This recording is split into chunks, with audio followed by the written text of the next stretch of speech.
Good morning, everyone. My name is Margie Schmidt. I am the LACONI Governing Board Secretary, and I am also the LACONI Technology Section President.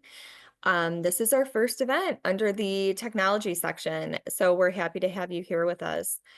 Before I get started, Bree will share her slides, and this is going to be a recorded webinar that will be posted. If you're a LACONI member, you will have access to it later on. And if you have any questions, please feel free to use the Q&A or the chat feature if you have any questions as well. So without further ado, I will hand things over to Bree. Hello, everyone. Thank you for joining me today. And I wanted to just briefly introduce myself on screen before I share my slides, since I will be sharing some audio and video. So to make that more doable, it won't show my image. So I just wanted to quickly introduce myself. My name is Dr. Bree Kirsch. I usually go by Bree. And I'm happy to lead the webinar today. I'm the library director at Illinois College. So welcome to today's session, and feel free to participate in the chat if you so choose. And without further ado, I am going to share my slides with you. So hopefully you can all see my slides all right. But if you can't, please let me know in the chat. And I will also be posting a link to my slides in the chat, along with this QR code on the screen, so you can access my slides if you so choose. So, and if you do want to reach out to me, my email address is there as well, bree.kirsch@ic.edu. And just to give you a heads up, my images, besides the ones I used AI to generate as samples, are from Google Slides stock images, usually from Getty Images. So without further ado, let's go ahead and get started. For today's session, these are the things I will be covering. First, I'll start talking briefly about AI concepts and literacy. Then I'll talk a little bit about spotting AI-generated content, then evaluation, and then finally ethical and privacy considerations before talking briefly about the new AI competencies for librarians. So briefly, a few AI concepts. These are definitions from Syracuse University Libraries LibGuide. I think they do a great job of providing a glossary related to AI terms. So I have some on the screen here, including algorithm, artificial intelligence or AI, chatbot, diffusion, and I'm not going to read you the definitions. I just wanted to make these available to you if you're unfamiliar with some of these terms that I'll be talking about today. So you do have access to the slides. So if you need to review anything that I'm covering, you can check back the earlier slides to review the AI concept definitions. And here are some more AI concepts to be aware of. Generative AI, large language models or LLMs, machine learning or ML, natural language processing, NLP, and prompt. So hopefully some of those terms are already familiar with you. If not, that's okay. You are welcome to this presentation, and I hope that you'll learn about this as we go through today's session. So first, I wanted to touch on AI literacy and the importance of it. Personally, I prefer Dr. Kara Kennedy's AI literacy framework, which was developed by mapping AI skills onto the UNESCO Digital Literacy Global Framework in 2023. So this is the AI literacy framework. I know there's a lot of content here on this infographic, but the overall sections include hardware and software, information and data literacy, communication and collaboration, content creation, safety, problem solving, and career competencies. So just a little bit about each of these sections before I move on. The first being hardware and software. So this includes things like knowing which AI tool to use for a given situation. And then for information and data literacy, of course, as a librarian, I feel strongly that this is an important section of the AI literacy framework and includes things like evaluating the AI output. And then communication and collaboration includes things like being able to converse with AI systems and chatbots, and also determining whether or how to acknowledge AI, and also using AI in collaboration with others. And then in terms of content creation, this includes things like using AI to create or adapt content.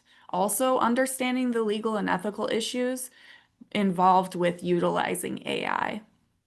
And this closely also involves the next section of safety, which includes things like knowing risks and liabilities of using these AI tools and the importance of reviewing privacy policies for the data usage, which also involves managing risks to personal information and well-being, as well as using AI in ethical ways and assessing the environmental impact.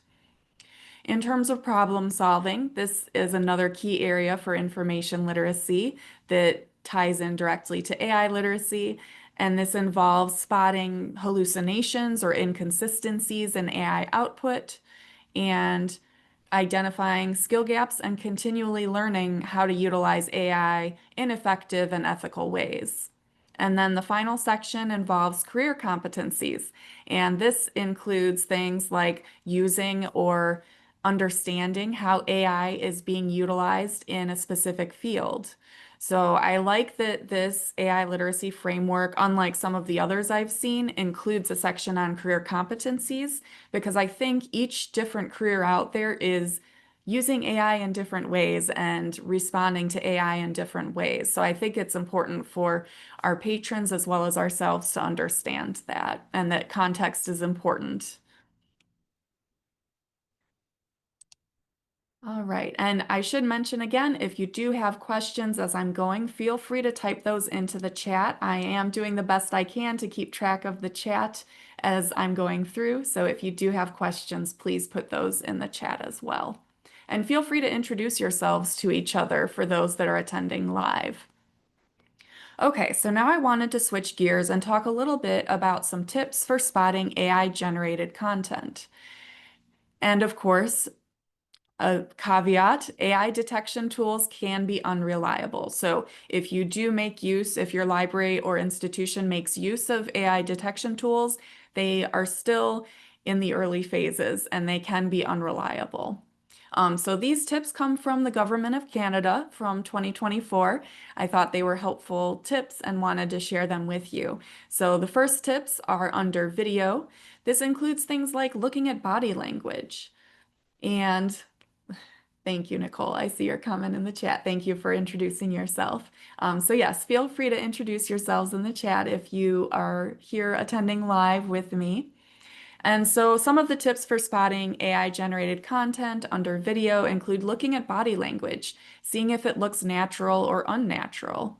Also reviewing the lighting and seeing if there are unusual shadows or blurs, or if the lights flicker in strange ways.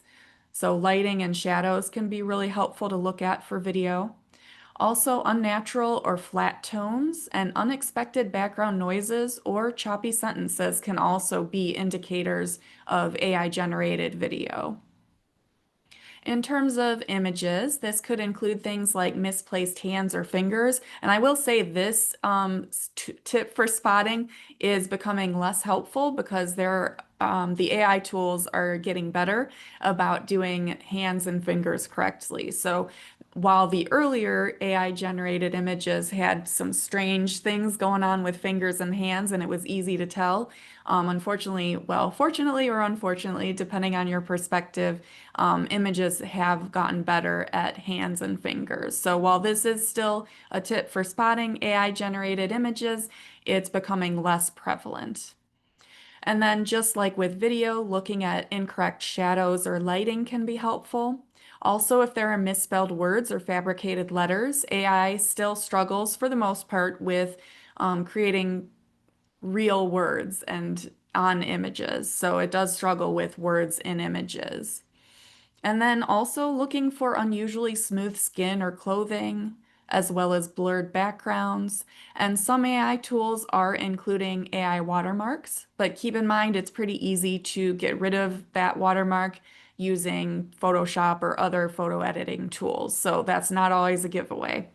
And then also, one of the best ways to figure out if an image is AI generated is to look for the original with a reverse image search.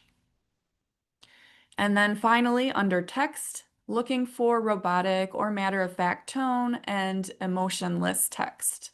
Also, trying to find out if there's outdated information being shared, since some of the AI tools, the chatbots, still look and they have a cutoff date for some of the models and versions, although I know there are ones out there that can just search the internet for up-to-date content as well. Also looking for exaggerated facts or fake sources, as well as repeated words or phrases. And so there are some things we'll talk about later, time permitting, that can also help us find text-generated content as well. But I did want to give you these general tips recommended by Government of Canada.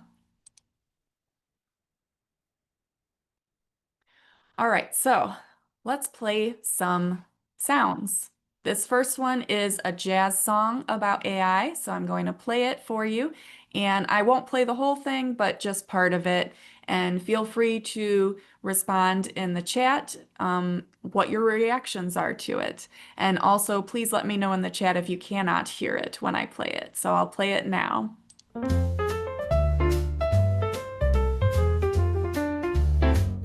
A face so flawless, not a wrinkle to trace. Every hair in place, no time out of grace. The moonlight glows, but it's slightly too bright. Something's amiss in this picture tonight. Spot the sparkle, can you see? What's human-made, what's machine fantasy? A whisper, a glitch, or a pixel's twist. The AI's touch is hard to miss. The voices croon, but they never inhale. Breathless perfection, a digital tale. Words so smooth, but the soul feels shy. An endless echo that never asks why. Okay, I'll stop it there. So that was the first jazz song about AI. And if anyone wants to share reactions to it in the chat, I'd love to hear your thoughts. And now I'm also going to play a snippet of this podcast about tips for spotting generative AI content. Welcome to the deep dive. Today, we're diving into something really key for navigating the online world. Getting better at spotting content made by artificial intelligence. Yeah, it's everywhere, isn't it? Yeah. And a lot of it isn't labeled. Exactly. And that unlabeled stuff, well, it can be used to spread disinformation, false info designed to mislead people. It's a growing issue. For sure.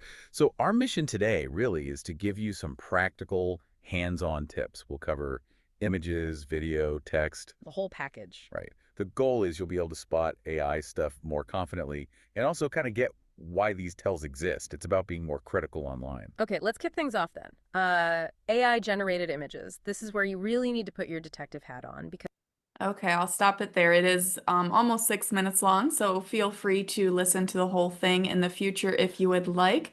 And I am seeing some comments in the chat from our live participants, so feel free to continue responding and reacting in the chat, and I will go through and read some of those to our people participating or viewing the recording in the future. So the first jazz song reactions were choppy and a bit mechanical, disturbing, it's funny, made me think about filters, singer's voice sounds hollow and monotoned. So yes, and Kate guessed correctly, both of these are AI generated. So the first one was generated with Suno, and I put in what I requested it to, what my prompt for it to create that song. So I asked it to create a song about spotting AI generated images with video, audio, and text, vocal jazz, piano, female vocalists.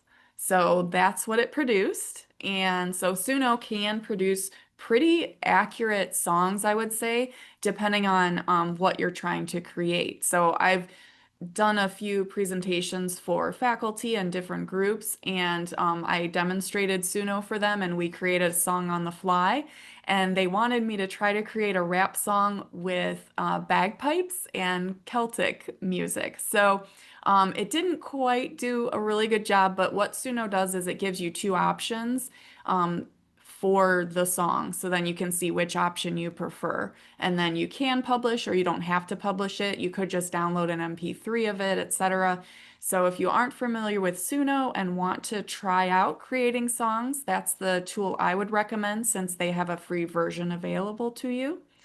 But it's interesting to play with because you can create songs about pretty much anything in a huge variety of genres and subgenres of music. And then the second one was created with Notebook LM. It's the podcast feature that they have. And I'd be curious if any of our attendees have experience with Notebook LM or Suno. So if you want to share in the chat, if you have heard of these tools or used these tools yourselves, I'd be curious. So I do know that Notebook LM, which is created by Google, is being utilized by a number of faculty and educational institutions. And I think some librarians are beginning to play with it as well and test it out for educational purposes. But I've utilized it personally for my IC 102 course that I teach. It's a 1 credit course. And so I put in my course materials, including my slides that I created and the course syllabus, and I asked it to generate a podcast about the course, and it did. And it did a pretty good job, a pretty good overview of what the course was about. So I actually shared that with my students in Moodle, our LMS, learning management system. And it was just another way for them to access or see an overview of the course by listening to that short podcast. So I'm a proponent of universal design for learning, and so just offering another option for students to use, in this case, audio, an audio overview of the course rather than just me talking about it in class or showing them in class. So it just provides another avenue for us to create multimedia content to support our patrons. And I'm seeing some people in the chat talking about using Notebook LM for different things like generating outlines for presentations, being a help, joining a committee that had been running for 2 years, pulling up meeting minutes, and it gave them a podcast to get caught up on, very effective. And another person, yes, Notebook LM they've utilized, not Suno. Very cool to know what tools exist. Okay, great. Well, thank you so much, everyone, for sharing. And now I'm going to move on to the next slide. Okay, so now we're going to switch it up to video. This is unbelievable, lad. I'm here standing among real crocodiles, and they're completely calm. So that's a very short video clip, and you might be able to see on the screen, it says Insane AI Video Google VO3. So apparently Google VO3 was utilized in creating this short video of a man supposedly swimming with crocodiles or alligators, I'm sorry. And then let's go to another one. This is unbelievable. So AI can also generate obvious things like this video of a variety of actors and animals in different colors, which is kind of interesting. So AI can definitely be utilized nowadays to create realistic videos like that last one, or semi-realistic videos, as well as fun, fantastical videos like these of actors with animals that they think are similar to that actor. But it's kind of eerie how similar these people look to real people. So it's a little scary now. Of course, a lot of the people in real life look a little older. But yeah, it's interesting seeing what AI can create. And it can be worrisome because it obviously can be utilized to create deep fakes or fake videos of people as well. And I see a comment in the chat from somebody, the video of rabbits jumping on the trampoline got me. Realizing gravity and physics weren't quite applying in the video was the trick. Yep, so that is another important thing to realize is we'll talk a little bit more in a little bit about mindset with when we're consuming information now. So I do want to go on to the next example. Here's another one.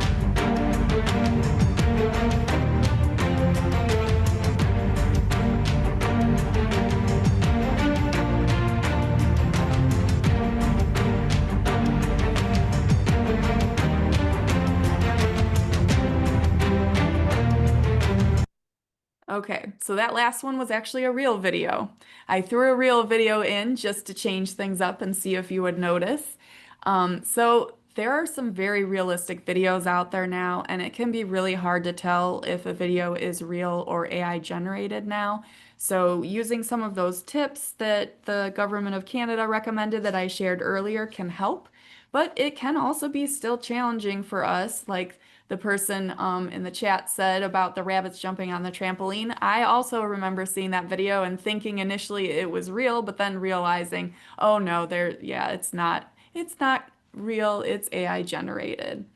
So it is getting harder and harder to tell and spot AI generated content rather than real content. So something to be aware of and to help our patrons with, because this is a growing, challenging area of multimedia uh, and also documents that we're also trying to deal with, determining whether it's real or fake news or AI generated. It's an interesting world we're living in information-wise. Okay, so I do want to move into images now. And here are some images that I generated with different AI tools. Personally, I use the tool called Night Cafe because I like it. It aggregates a number of different models of AI generated tools. I think it provides access to maybe 31 different generative AI image models. So I have the prompt and then the image above it. So the one on the left is Alice in Wonderland in a library. So it actually looks like Alice with a rabbit, although it's not a white rabbit in this case, it's a brown rabbit, but in a library. And so it did a pretty good job. And then on the right, I have Alice in Wonderland traditional storybook drawing of Alice and White Rabbit. Now, in this case, it messed it up a little bit because it combined Alice's body with a rabbit's face and ears and Alice's hair. So it looks a little wonky, and you'll still get some strange things with AI generated images, but it does look like it could have been from a storybook. And here is an example of a real image from The Little Golden Book in 1951. Alice finds the garden of live flowers. So if we go back and forth between these two slides, this first slide on the left, the image generated, Alice looks very similar to this Alice from the storybook. And so I did want to mention the Bartz versus Anthropic case.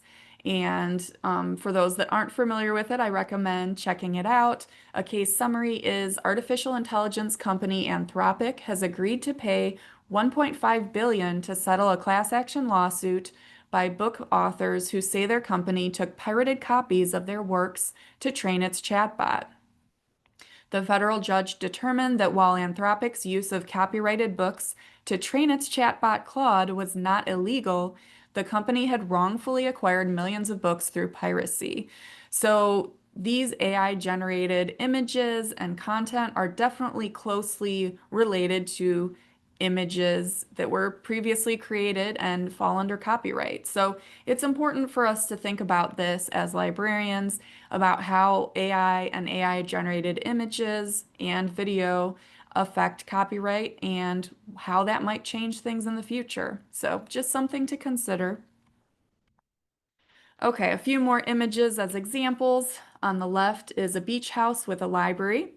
And in this case, it looks beautiful. I would love to have a library on the beach like that, but it's a bit unrealistic. If you look closely at it, you'll notice that there's not really a door between the sandy beach and the library. So there's no way that that would exist in real life. I mean, who would want to have to sweep out sand every day and the salt, and that would be horrible for the books. So, while it's beautiful and it's a nice image and it would be nice to have that library, it's not realistic. There are tells in it like the open door right to the beach, right off the water. And yes, it does look a bit CGI as well. And then the right one is students at College of Charleston. I had the opportunity to visit College of Charleston and wanted to see how AI would depict it. And it actually looks pretty close to aspects and buildings at College of Charleston. So it's kind of interesting with the trees and everything. But if you look closely at the trees, some of those branches don't quite make sense and don't quite fit. So, and also they have that big balcony at the top there, on the second story of a building that doesn't look like it really would function. And with that short little fencing there around it, that's not realistic for a college setting like College of Charleston, I don't think. So there are certain things in there that I would question looking at this image and noticing if it's accurate or not. Also, the hands, if you look closely at them, some of them are kind of strange looking a little bit. So again, looking at those hands, looking at some of those details is important when looking at images now. And a couple more examples. The one on the left, woman looking into a mirror with another woman looking out of the mirror. In this case, it looks pretty nice, you know, again, looking at the overly smooth skin though, it looks like it's photoshopped or AI generated as it is currently in this case. But if you look closely at it and think about it a little bit, who would put a mirror right in front of a big window like that? It's not realistic. Also, it looks like the mirror is floating there in front of the window. There's no stand. Yes, how do you attach a mirror to curtains? Exactly. And then the image on the right, a library on a steampunk ship. So in this case, it looks pretty good. There are the right amount of fingers in this one, and they look pretty accurate. And they have a book there open. So I'd have to zoom in to look at the text to see if it looks accurate or not. But it's a fun image. It's clean. It looks pretty realistic, but of course it's completely made up by the AI tool using the steampunk aesthetic. So these are just some more examples. And here are a couple more examples. The one on the left, Galadriel riding a horse of Rohan. Of course, Lord of the Rings under copyright, but this is how they portray her on a horse of Rohan. And I would say that it's fairly close to how a lot of people might imagine Galadriel. And then on the right, a wise old Ent librarian with mossy bark, skin, and leafy hair is teaching baby dragons. Now, this one got a little wonky. So apparently they don't know what Ents are, because obviously this is not how I would imagine an Ent. Instead, it looks sort of like a cross between a dragon and Teenage Mutant Ninja Turtle with huge beards. I mean, it's a little wonky looking, but the baby dragons are pretty cute. So it's kind of interesting seeing what AI can generate sometimes and what it can't. All right, so let's talk about some resources related to detecting AI then. I have two links here. The first is Understanding Deepfakes, What Older Adults Need to Know. And then the second is Spotting AI, Knowing How to Recognize Real versus AI Images. So let's try to go to these. And I just wanted to share these resources with you that you can then pass along and share with your patrons as well. So this first one is an article from 2024 about understanding deepfakes, what older adults need to know by the National Council on Aging. So they have some key takeaways. They talk about deepfakes and spotting deepfakes and protecting yourself from deepfake scams and what to do if you're scammed. So it's talking about some of the top 5 deepfake scam examples here. And so this is definitely something to be aware of. And then they also have some tips here about identifying deepfake video, photo, or audio clips. So again, some of very similar tips to what I mentioned earlier. and then suggestions for protecting yourself from deepfake scams. So I think especially if we have older patrons or maybe more naive patrons, it can help to offer maybe training for our patrons in these areas and give them recommended suggestions of resources to help them prevent deepfake scams and information. All right, so that was the first one that I wanted to share with you. And then I have to move my screen so I can actually see to get back to the slides. There we go. And then this is the second link that I wanted to share with you. Spotting AI, and this is from Britannica Education, Asia Pacific. And so it talks a little bit about the post-AI reality we live in and thinking about telling the difference between real versus AI images. They have a quiz here, which is kind of helpful, I think. And it is geared towards younger audience, so children in this case. And so if you have a younger set of patrons that you want to help learn about AI, then you can use their quiz here. And it gives examples like historical events, Titanic, looking at people, students doing art projects.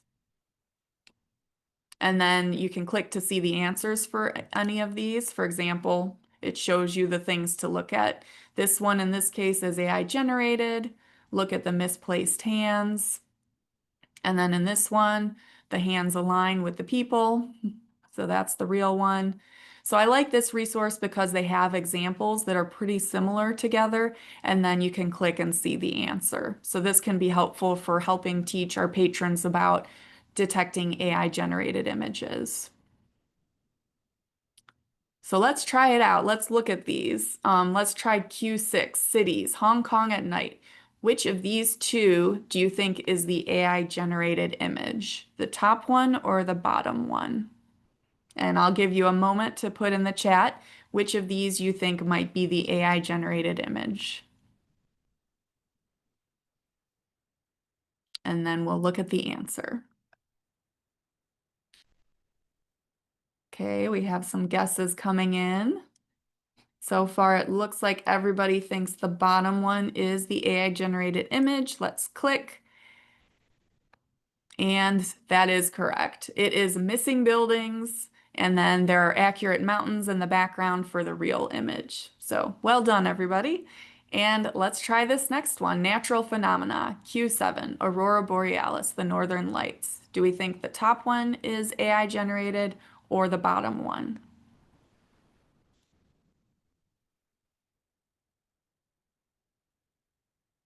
Okay, we're getting some guesses coming in. It looks like people are choosing the top one in this case, so let's look at the answer. Okay, the wrinkled texture, that's a key giveaway here, and additional colors in the reflection. In the other, there's an accurate reflection. So yes, the top is the AI generated one. So yay, librarians are good at this. That's helpful. And then they have more images and it goes through. They even have some world history examples like ancient Egyptian papyrus. And I won't go through all of them with you, but then it has step 2 here. Look at images through a critical lens, and it gives you some key questions to consider, practical tools for image vetting, and then it gives you some tips for spotting AI-generated images. So again, some of these tips overlap, but it's geared towards a younger audience.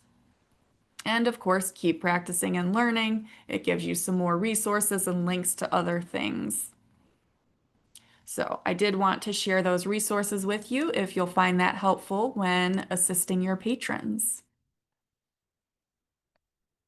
Okay, so now let's talk a little bit about shifting mindsets. So D'Ambrosi from 2025, their article, they talked about the importance of shifting mindsets from detection to context. So it's important to consider these tips and trying to be able to detect AI, but also it's really important to consider the context. So like the ACRL framework says, information or authority is contextual.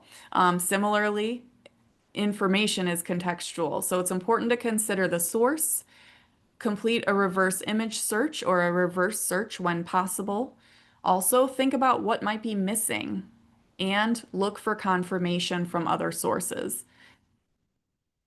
So, hopefully, many of you may have heard of the SIFT method and lateral reading already, but the SIFT method for evaluating text, this was developed by Mike Caulfield, and it stands for Stop, Investigate the Source, Find Better Coverage, and Trace Claims, Quotes, and Media to the original context. So the SIFT method can be used for evaluating information, especially with text-based information. And so we teach our students in our IC 102 course about the SIFT method and lateral reading and the importance of looking at other sources of information to corroborate what the one source is saying. So I have students look up the author as well as the source publishing the information and the importance of corroborating the same information or disputing it, and using fact-checking sites like factcheck.org or Snopes, and then locating the original source of the information. And I did want to mention, since I'm meeting with a group of librarians, about the ethical concerns with AI. I think it's important for us to consider these ethical concerns whenever we're sharing thoughts and recommendations with patrons about AI, because there are definitely some big ethical concerns to be aware of and be concerned about. So the big one for academics is academic integrity. Our faculty are all concerned about academic integrity and students being over-reliant or dependent on AI when completing assignments. This also relates closely to plagiarism and research authenticity. With bias, it's important for us to consider the bias in training data sets and algorithms that these tools were developed under. Also considering how it might be discriminating against certain groups of people or items or individuals, and the lack of diversity in the development and transparency of these tools. Because a lot of these tools, we don't know how they were developed.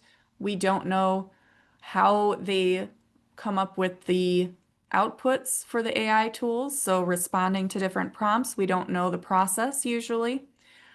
So without that information, it's hard to tell if it's biased or unbiased information. And of course, this closely relates to misinformation and deepfakes, like fake news or videos. This also leads to an erosion of trust and political manipulation. And also legal and ethical challenges with deepfakes, like consent and defamation. So there's a lot of aspects to misinformation that we need to consider as librarians when we are helping our patrons learn about AI and use AI and detect AI.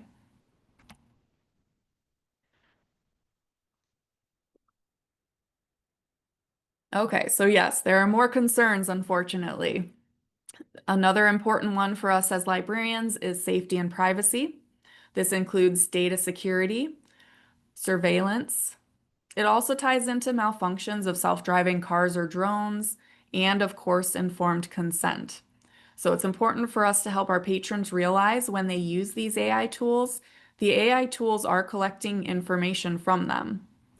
So it's also important for us to be careful about what we're sharing with these AI tools and protect our personal identifiable information. And of course, as librarians, we need to consider copyright and intellectual property and the ownership of AI-generated content. It also relates to copyright infringement, fair use, and the impact on creative industries. This also ties into the environmental costs. I know there are a number of librarians concerned about the environmental costs of AI, including energy consumption, resource depletion, and sustainability practices. So these are all important aspects of AI for us to all consider, I think, as librarians, as individuals, but also helping our patrons consider these aspects as well. Okay, so now I wanted to shift gears a little bit since the ACRL AI Competencies for Librarians came out not too long ago. And I know some of you might not be academic librarians, that that's fine. I think a lot of the things brought up in these AI competencies relate to all librarians from all library types. So I did want to touch on them briefly before opening it up for questions and discussion. So first, the competencies talk about the importance of guiding mindsets, and then they go into things like ethical considerations. And I'm not going to read you all of these things. You can find copies of it online. But then the other sections involve knowledge and understanding. So again, that relates closely to information literacy, in my opinion. And then analysis and evaluation, which again relates to information literacy and the importance of evaluating what the AI tools are producing. And then finally, the use and application of AI. So I think that all of these aspects of the AI competencies developed by ACRL can be helpful for all librarians to consider. And if you're already familiar with AI, I would love in the chat if you want to share your thoughts on the AI competencies, if you've had a chance to look at them a little bit, because I think they're still new. We're still trying to see how it will be used in libraries. And so I'd be curious what some of your responses are to the new AI competencies. So if you want to share in the chat, feel free to do so. But I also wanted to give you a few recommendations when you consider integrating AI tools into your library services. The first is to develop an AI detection checklist. And I share a handout with you on my last slide that I will share momentarily and bring up based on the tips that I gave you earlier. So you might want to develop something similar or even use the one that I developed based on the Government of Canada site. But you might want to create an AI detection checklist for your patrons. Also, consider training staff on Dr. Kara Kennedy's AI literacy framework, or another framework if another one is more beneficial for your specific context. Also, consider offering workshops teaching AI literacy and detection techniques similar to what I've shared with you today. Incorporate AI literacy into reference services. For example, I know sometimes people are coming up to the reference desk now looking for finding hallucinated sources. So it's important for us to help our patrons understand that while AI can be great for certain things, it can also make up things that don't exist, like sources of information. So if people come up looking for an article that doesn't exist, maybe take that opportunity to talk a little bit about AI literacy with them. You also might consider creating a repository of AI-generated images, videos, and audio for training purposes, and possibly having exhibits of them. And then ethical use policies. It might also be helpful to develop an AI policy in your library if you don't already have one, and how it's okay to use or not use AI in your contexts. Okay, so that's the end of my slides, and we have 18 minutes left to discuss this and talk about any questions you may have. But before we dive into that, I wanted to open up the tips document. And I will also try to share the link in the chat with you to this document as well. So this just provides those tips that I shared with you earlier. And then just a key note to remember, AI detection tools can be unreliable. Be cautious when using them. And then at the bottom, considering the context and using the SIFT method and lateral reading to evaluate content. And the importance of remembering the ethical concerns with using AI. So feel free to utilize this chart or handout if you would like in your own context, in your own libraries, or you can feel free to adapt it if you want to as well. Okay, so let me go back to the slides one more time. And I have my email address there, bree.kirsch, Kirsch, @ic.edu. If you want to reach out to me after today's session, I'd be happy to chat with you. But meanwhile, I'd love to open it up for discussion and see if you all have any questions that we're able to attend live. So feel free in the chat to add some questions in if you have questions, or if you want to add any resources that you'd like to share with the other participants. If you know of any other resources that are helpful for spotting AI generated content, or just helpful informational sources about AI. So I'll take a moment and be quiet to let you think and answer any questions you might have in the chat.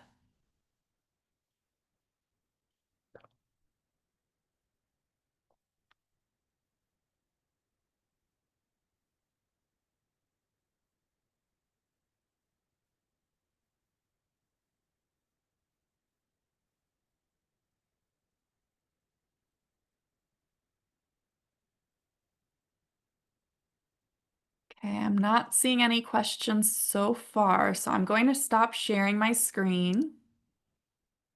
And that way you can see me. Hello, everyone. And then if anyone has any questions or has anything they'd like to share in the chat with everyone, feel free to do so. And I see a comment, lots of great information. That's good to hear. I'm glad to hear it.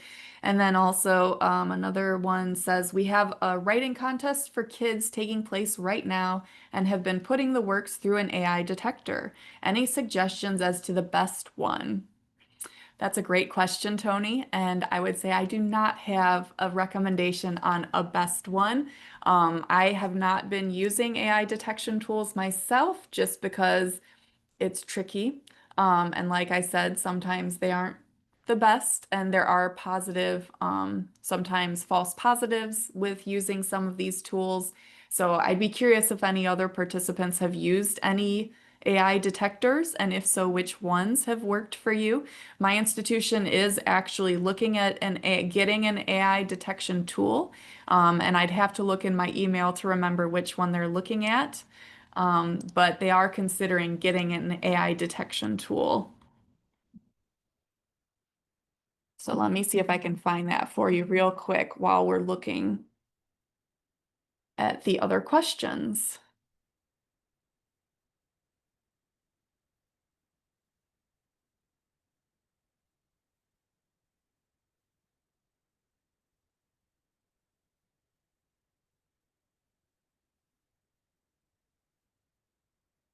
Okay, so we're getting a few other comments. From Matthew, recent disturbing glut of celebrities stating that lunar landing was fake, and they cite known fakes from TikTok videos and Instagram, suggestions for combating. Yeah, it's tricky, these deep fakes. I think that it's important for us to consider the context and use sift and lateral reading methods, and that's what I would recommend we help our patrons learn about and use, because it is becoming more and more prevalent in social media to have fake videos and fake images and clickbait. So there was already that issue with clickbait, I think, but now it's exacerbated by AI, certainly. So if anybody has recommendations that you want to put in the chat for us to think about as librarians, how we can respond to that or combat that, feel free to do so. And I don't have all the answers today either, unfortunately, because it's still all in process and figuring out how to deal with this. Okay, so Kate said they're putting their own work into an AI detection tool and it falsely labeled several of the sentences as AI. Yes, so there are certainly false positives, unfortunately, with these AI detection tools. So if you're using a detection tool, treat it with a grain of salt. Keep in mind that there are false positives. From what I've read, it does tend to happen more frequently with formal writing. And also, this could affect English as a second language learners that tend to write more formally in their voice. So we have a group of international students, and I am concerned about the potential ramifications of getting an AI detection tool and that it might unfairly find AI generated content for their work when it might have been developed and created by them. So that is definitely a concern to think about. I think I might have pulled up the right email here, so give me a moment to see if I can find it. Okay. Yes. We're considering subscribing to copy leaks, and that it can help with AI and originality detection. So that's the tool that my institution is planning on subscribing to in the near future. So we'll see how that goes. Okay, let me minimize that. And I see a question if there will be a 2026 ambassadors cohort. At this point, I am not aware of one being developed. For those that aren't familiar, I led an AI ambassadors for librarians program this past summer and throughout the year. And so that was, as far as I know, a one-time thing. But if there's interest, I am more than happy to lead something similar in the future, because I do think it's helpful for us librarians to learn together and figure out how to respond to AI and to help support our patrons, because it's certainly an area of need right now.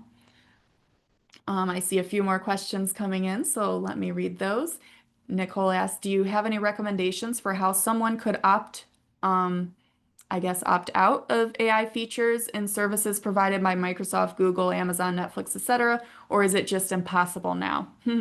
That's a good question, and one I have not thought about. I know there are ways to turn off AI, like in Gemini, so in Google Chrome, there's a way you can add a extension in your browser to turn off AI. And so that can help because automatically it pops up. Like if you're in Google, it now automatically gives you the Gemini response, which I don't necessarily like. So it is possible to turn off AI in that way. But in terms of trying to opt out of AI features, not as far as I know, Nicole. I don't believe there's a way to opt out of those, especially because AI features, it depends on which AI features you're talking about. For example, AI, even if it's not generative AI, AI is used in other ways as well, like for giving you recommendations of similar videos or similar movies to watch. After you watch one movie, it'll pop up with, oh, here's recommended ones. So I think that's done with regular AI, not generative AI. If you're asking in terms of AI generated content, as far as I know, there's not a way to turn it off, but maybe down the road there would be, especially if librarians and others make that request to be able to opt out of AI generated films or videos in the future. That might be a really good thing to request from our providers. So definitely a good question. Sharing the best AI fake you've encountered. Matthew asked that. That's a good one. And I would say maybe the rabbits on the trampoline one, just because I thought it was adorable at first. And it didn't even click to me initially that, oh, that is definitely AI generated, because it's pretty cute. And I like animals. So, of course, initially I was like, ooh, I like this video. And then it took a moment to figure it out. So, yeah, in terms of best AI fake, I guess that's the one that comes to mind for videos, at least. And then we have a tip from Chris to remove the AI summary on a Google search. Just put -AI at the end of your search term. Yeah, you can also do that as well. So good example and recommendation. Thank you for sharing that. All right, so we have about 8 minutes left. If there are any other questions or comments, please feel free. And yes, I can definitely post the link to the slides again. Let me get that here, and I will post that in the chat for you when I get it pulled up. Here we go. Okay, so I posted this link to the presentation again, the slides. But yes, thank you so much, everyone, for joining me today. And I hope you learned a little bit or at least got some new ideas. And hopefully you can pass this along to your fellow colleagues in the library as well as your patrons. And this is constantly changing. AI is constantly changing and new tools are coming out. It's improving over time, so it will get harder and harder to detect moving forward. And detection tools, as I said, they're improving as well, but they're still struggling in certain areas also. So at this point, I think looking at the context, using SIFT, using lateral reading are probably some of the most important things we can recommend to our patrons at this point. And people are thanking me, so thank you everyone for participating. And please do reach out if you do have questions down the road, and I'm happy to chat AI with you and how we can deal with it because it is here and it's here to stay, and we need to figure out how to help support our patrons to the best of our abilities. And so personally, I think learning about AI, figuring it out, seeing how it can be used in good ways as well as some of the bad ways, that can help us be more ready to help our patrons with this as well and respond to it. Okay, well, if everybody is set and doesn't have any more questions or things to share with others, I'll give you a few more seconds to type into the chat if you have any final questions for me. Otherwise, like I said, feel free to reach out down the road. And again, thank you for attending today's session. Okay, I'm not seeing any other comments or questions coming into the chat, so I think I'm going to go ahead and end the session for everyone. Again, thank you so much, everyone, for attending today's session. Bye, everyone.